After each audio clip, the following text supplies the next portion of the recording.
मुंबई के मलाड विधानसभा में Republican party of India के कार्यालय में मौजूद हूँ। आज हम लोग चर्चा करेंगे उत्तर मुंबई लोकसभा चुनाव को लेकर, जो कि यहाँ पे 20 मई को मतदान हो चुका है। महाविकास आघाड़ी और महायुति के उम्मीदवार पीयूष गोयल जी जो केंद्रीय मंत्री हैं वो चुनाव मैदान में हैं। महाविकास आघाड़ी के भूषण पाटिल जी हैं। मतदान होने के बाद बहुत तरह की चर्चा चल रहा है और चर्चा का विषय ये है कि क्या महाविकास आघाड़ी चुनाव जीत रही है या भारतीय जनता पार्टी कैबिनेट मंत्री पीयूष गोयल जी इस चीज़ को हार रहे हैं। कहने का तात्पर्य है कि 2019 का जो चुनाव था बिल्कुल अलग था, क्योंकि शिवसेना साथ में लड़ रही थी, लेकिन इस बार शिवसेना बिल्कुल अलग हो चुकी है। एनसीपी 2 पार्टियों में बढ़ चुका है, शिवसेना 2 पार्टियों में बढ़ चुका है। विशेषकर जातीय समीकरण को देखते हुए यहाँ पे देखा जा रहा है, लोगों में चर्चा का विषय बना हुआ है कि कांग्रेस मतलब महायुति जो है, महाविकास आघाड़ी जो है चुनाव जीत रही है। आइए बात करते हैं। हमारे साथ में रमेश गौड़ जी है जो मुंबई प्रदेश सचिव हैं। पहले आपको करंट न्यूज में आपका स्वागत है। क्या 2019 के चुनाव से या 2024 का चुनाव हुआ, इसमें क्या देख रहे हैं आप? ना क्या है, भारतीय जनता पार्टी की सरकार आ रही है, 400 पार आ रहे हैं हम लोग, और माननीय पीयूष गोयल जी इतिहास रचेंगे इस बार। उत्तर मुंबई जिला में पीयूष गोयल जी भारी मतों से जीत रहे हैं, इसमें कोई संदेह नहीं है।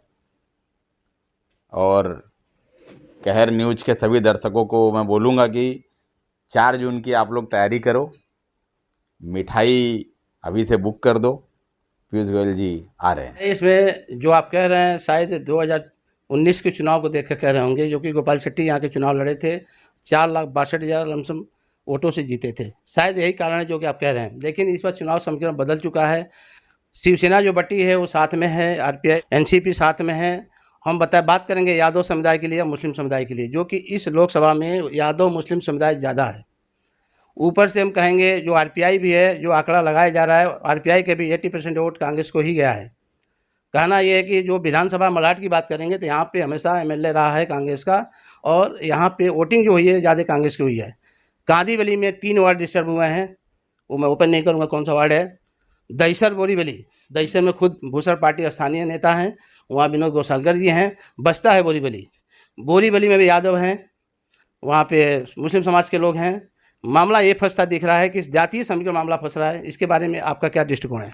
ये कांग्रेस हमेशा से ख्याली पुलाव पकाती आई है, और जब जब हमारे देश के मीडिया, पत्रकार और जो जर्नलिस्ट हैं, जो वरिष्ठ हैं, जो गणित बैठाते हैं, जो गणित आप बैठा रहे हैं, हर बार माननीय मोदी जी ने गणित को चकमा दिया है, और चकमा देकर भारी मतों से अभी तक वो जीतते आए हैं।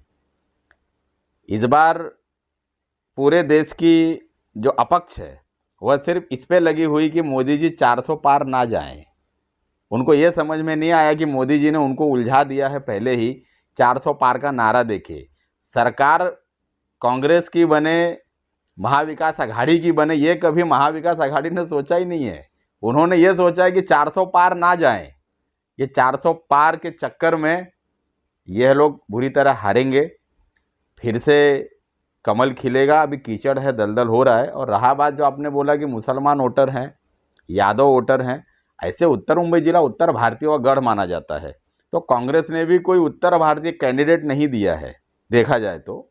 और पीयूष गोयल जी एक्सपीरियंस है, उनको काम किया, उन्होंने रेल मंत्रालय संभाला, उन्होंने वित्त मंत्रालय संभाला है, और उन्होंने विकास की बात की है, यूनिवर्सिटी की बात की है, मेडिकल कॉलेज की बात की है, अच्छे रास्तों की बात की है।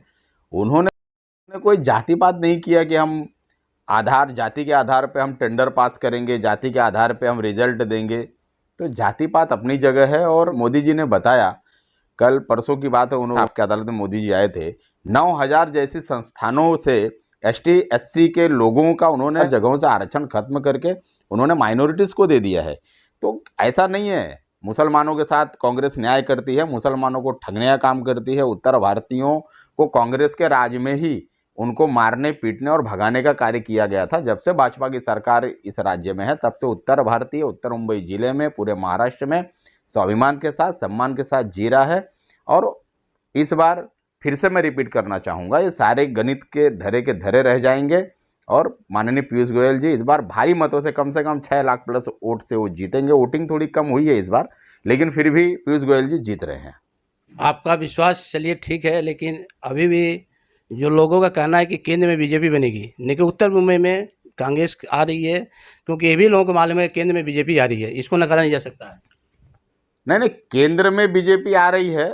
और मैं उत्तर मुंबई की मैं बात करता हूँ। उत्तर मुंबई के प्रचार में मैंने भाग लिया है। प्रचार में मैंने पीयूष गोयल जी के साथ मैं पूरी तरह से कंधा मिलाकर खड़ा था।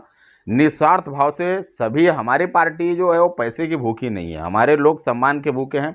संविधान को लेके वो सभी काम करते हैं। और माननीय मोदी जी जिस संविधान के तहत आए, एक आपने नारा सुना होगा कि संविधान बदल देंगे, लोगों का आरक्षण खत्म हो जाएगा। ये मतलब कुछ नहीं मिलता है। तो कांग्रेस का काम है संविधान पे बात करो, जाति पे बात करो, कलर पे बात करो, समाज को तोड़ो, डिवाइड एंड रूल। अंग्रेज चले गए लेकिन इनके अंदर अपना डीएनए छोड़ गए हैं। तो ये कांग्रेस वालों को काम धंधा है नहीं। एक तो इनको कैंडिडेट नहीं मिल रहा था, end of the day last में इन्होंने कैंडिडेट पकड़ के लाया और इन्होंने लाके खड़ा कर दिया। और अब ये गणित का जो ये लोग माहौल बना रहे हैं, तो इनको ऐसा रहेगा, ये माहौल इसलिए बना रहे हैं ताकि ईवीएम पे अपना ठीकरा फोड़ सके। अभी तक नहीं था, अभी तक के चुनाव में, चुनाव होने के पहले ईवीएम पे किसी ने उंगली नहीं उठाई। किसी प्रचार में यहाँ के स्थानिक उम्मीदवार ने किसी में ईवीएम का नाम नहीं लिया। लेकिन जैसे ही हारेंगे ना, ईवीएम ईवीएम चिल्लाना चालू करेंगे एक बच्चे की तरह। तो ये खाली बोलने की बात है। सब गणित मैं आपको पहले से बता रहा हूँ। ईवीएम को दोष देंगे और एक गणित का दोष देंगे, बोलेंगे हम जीत रहे थे। लेकिन इनके साथ रहने वाले ही पीयूष गोयल जी को चुनकर लाएंगे। इनको ये चीज़ का पता नहीं, क्योंकि कांग्रेस ने सिर्फ ठगने का काम किया इतने सालों में। अभी इनको क्यों दिख रहा है? राहुल गांधी जी अभी जन यात्रा क्यों निकाले? उम्र पूरी बीत गई। जो इंसान घर नहीं बसा पाया वो देश क्या बसाएगा? देखो, आपने सुना कि रमेश गौड़ जी का इतना आत्मविश्वास है कि भारतीय जनता जीतेगी, लेकिन 4 जून को सबको इंतजार है कि वो घड़ी आएगी और रिजल्ट जब सामने आएगा, पूरा आईने की तरफ साफ हो जाएगा कि कौन जीत रहा है, कौन हारा है। और जनता के मन में, जो मतदाताओं के मन में वो चीज़ है, शायद वो सामने खुल के आएगा। मैंने एक चीज़ इस बार में देखा है कि पार्टियां भले रिक्शा लगाई थी, लेकिन वो लोग खुद इतने नाराज़गी थी कि लोग पैदल धूप में चल गए हैं वोटिंग के लिए। इसका क्या कारण हो सकता है? मेरा ऐसा मानना है कि देश की जनता जागरूक है और मुंबई में यातायात को लेकर कोई दिक्कत नहीं है। हर घर में मोटर बाइक है, बाहर नाके पे निकलते ही रिक्शा है, बस है। और धूप तो ठीक है, गर्मी का मौसम है, तो अगर धूप में तपेंगे तभी तो सोने की तरह निखरेंगे और हीरे की तरह चमकेंगे। तो हमारे देश की जो जनता है, जो जागरूक जनता है, जो आज पढ़ी लिखी युवा पीढ़ी है, वो देश का भविष्य देखेगी। देखिए, 370 जैसे मुद्दों से बीजेपी ने हमको निकाला है। ऐसा प्रधानमंत्री हमारे देश को मिला है। राम मंदिर जैसा सालों साल, कई 100 सालों से मसला चला रहा था, उससे निकाल के झगड़ा खत्म कर दिया। इन तो बोलने के लिए कुछ नहीं बचेगा तो बोलेंगे मंदिर पूरा नहीं किया। अरे भाई, तुम्हारी तरह ताल पतड़ी में भगवान राम को तो नहीं रखे ना। हाँ, डॉक्टर बाबा साहब अम्बेडकर जी का इतना बड़ा मूर्ति 300 350 फुट का मूर्ति बन के कंप्लीट होने आएगा, उसका उद्घाटन अभी होने वाला है। तो कर क्या रहे हैं ये लोग? हाँ, ये क्या देश की जनता देख नहीं रही है? हाँ, इतना बड़ा अटल सेतु बना, इतना बड़ा टनल का बना, पूरे देश में विकास, पूरा विकास का मतलब बह रहा है विकास। हाँ, अब लोगों को दलाली नहीं मिल रही है, लोगों को नहीं, घूसखोरी नहीं मिल रही है, लोग भ्रष्टाचार नहीं कर पा रहे हैं, लोग झोल नहीं कर पा रहे हैं। तो जब झोल जो लोग नहीं करेंगे, वो लोग गोल गोल बात करेंगे और उनको फिर कांग्रेस याद आएगी। तो बात यहाँ पे झोल की नहीं है, बात है ना देश में उज्जवल गोल की है। तो हमारा गोल सेट है, हमारा देश विश्व गुरु बनने जा रहा है। और जाते जाते इतना कहूँगा कि पूरे देशवासियों से मेरा विनम्र विनती है कि संविधान सुरक्षित है, सुरक्षित रहेगा, उसके लिए हम हमेशा तत्पर रहेंगे। जय हिंद, जय भीम, जय भारत। तो सुना कि रमेश गौड़ जी, जिस तरह से इनका एक स्टाइल है बात करने का, एक मीडिया से बात करने का या पार्टी में लोगों को मोटिवेट करने का, शायद इन्होंने यहाँ पे झलक दिखाया है कि पत्रकार को भी मोटिवेट करने की कोशिश किए हैं। लेकिन खैर, सच्चाई वो होगी 4 जून को। इसी के साथ अष्टान पांडे की रिपोर्ट, कहानी मुंबई।